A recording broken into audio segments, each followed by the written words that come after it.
guest of honor and distinguished guest, establishment of Mabwepande compost project came as an important step to address the environmental challenges in the city, especially the climate change, through proper waste management.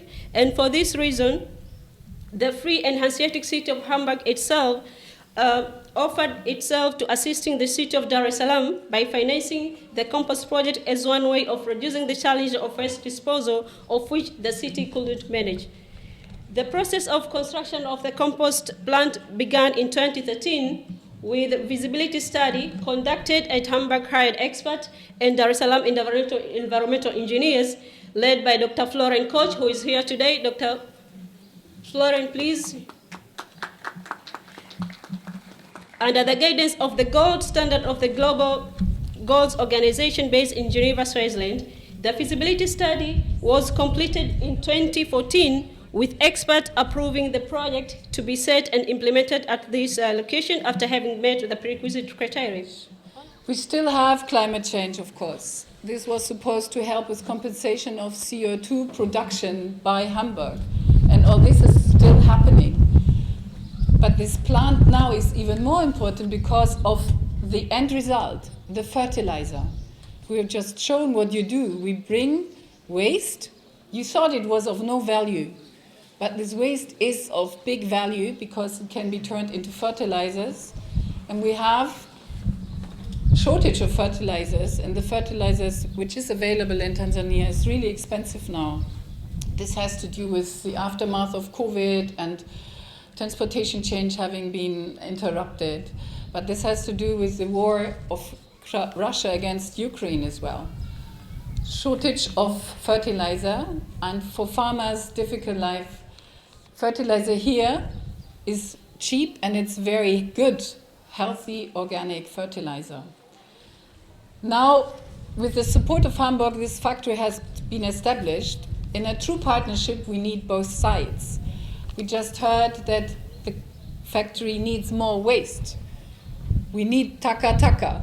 So the Tanzanian partners, please help us bring more Takataka to this waste, to this compost factory, so that more fertilizer can be produced, which then can be of good use for many, many farmers in Tanzania and will help with production of food, which will then help with all the shortages we are facing because of the situation in Europe. I expect an intensive exchange of our rich cultures, many inspiring ideas for additional joint projects in the future, as well as new friendships that will help us cultivating the city partnership further in the next 10 years. One outcome of this strong partnership in the last years we can observe at this site, the Mabwepande compost plant, which is, I think, the most prominent result of 1 decade of climate partnership between Dar es Salaam and Hamburg. As the ambassador has already mentioned, the starting point in Hamburg was an objective that we needed a good project idea to compensate our greenhouse gas emission occasionated by flights from Hamburg's staff, from our civil servants in Hamburg, because we know when we take an aircraft, we produce a lot of greenhouse gas, which is fostering climate change, and we have to stop it. We don't know yet how to stop it because we don't know yet how to organize climate neutral air transport, so the least we can do is to compensate. So we were looking for a good idea to compensate these emissions from business flights. But the question at that time was, why not combine this climate protection measure with actions within the city partnership with Dar es Salaam? This friendship was the source of establishment of this project, you see, which is officially launched here today. We, the people of this municipality and Dar es Salaam as a whole, thank the government and the people of Hamburg for funding this project. We also say thank you to the government of the United Republic of Tanzania, led by Her Excellency President Samia Suluhu Hassan, for approving this project to be implemented here in Dar es Salaam, where there are more waste management and environment challenges than elsewhere in the country. Leo hii kutokana na mabadiliko ya tabia nchi kunatokea changamoto mbalimbali za mazingira, lakini wao wameona takataka kama takataka inaweza ikatumika. Tumeshuhudia kiwanda hiki kizuri na kikubwa kijengwa hapa Mabwepande. Nimeangalia paka mbolea mwisho na nimewauliza uwezo wao wa kuzalisha. Wamenihakikishia kwamba wana uwezo wa kuzalisha mbolea ya kutosha, na kwa maana hiyo mahitaji yake ni makubwa, na wanasafirisha, wanauza paka mikoa ya jirani na kusini mwa Tanzania. Lakini pia uzalishaji huu umekuja muda mwafaka, wakati wa Tanzania tukitegemea mbolea nyingi kutoka Ukraine ambako kuna vita. Ni muda mwafaka sasa kwamba changamoto hiyo inaweza ikatatuliwa na kiwanda hiki. Niwaombe wafanyakazi waliofundishwa kuendesha kiwanda hiki, mfanye kazi kwa bidii na muitumie hiyo fursa ya kuwepo kwa kiwanda hiki kuzalisha kwa wingi, lakini pia mradi uwe endelevu. Maana sio leo tufungue halafu baadaye mradi ukwame.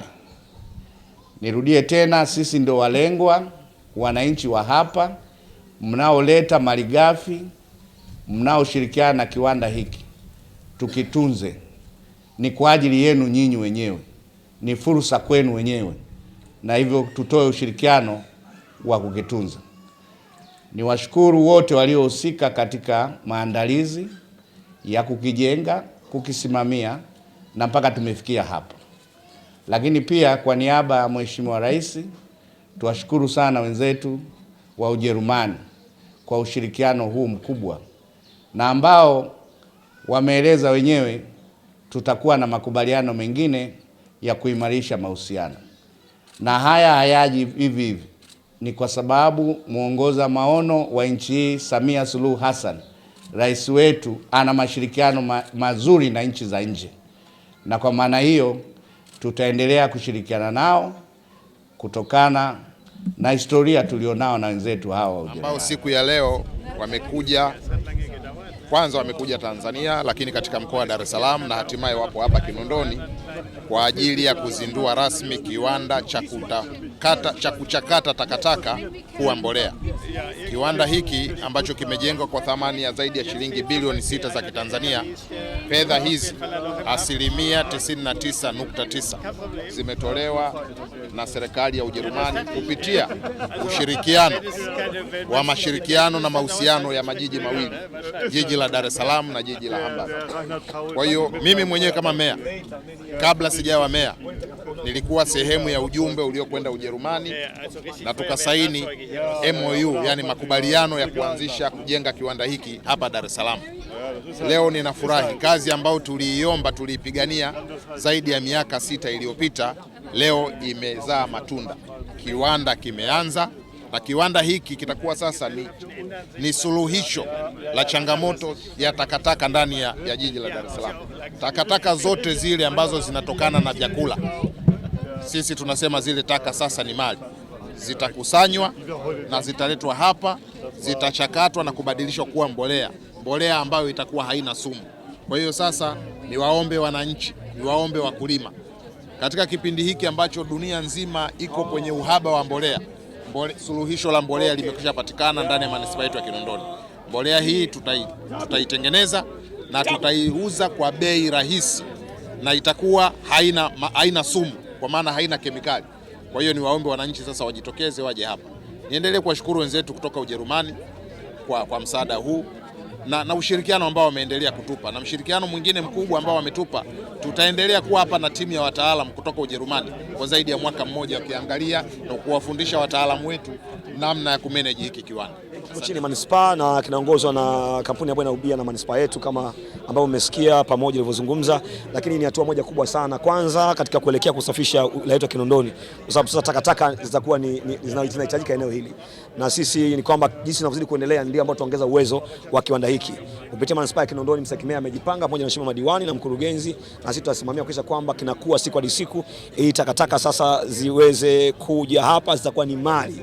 Kwa hiyo ni jambo kubwa sana, na mbolea ambayo inazalishwa hapa ni organic fertilizer, ni mbolea ambayo haina madhara katika kilimo chetu. Kwa hiyo ni jambo kubwa sana ambayo inasaidia pia katika mabadiliko ya tabia nchi. Kwa hiyo imekuja wakati mwafaka kwamba badala ya kutegemea mbolea kutoka nje peke yake, lakini sasa tupata mbolea ndani ya nchi kutoka Kinondoni ambayo inakuwa ni organic, ambayo haina madhara kwa wakulima. Labda mimi niwaombe tu wakulima wote nchini Tanzania kwamba wawasiliane na wilaya yetu ya Kinondoni, manispaa ya Kinondoni.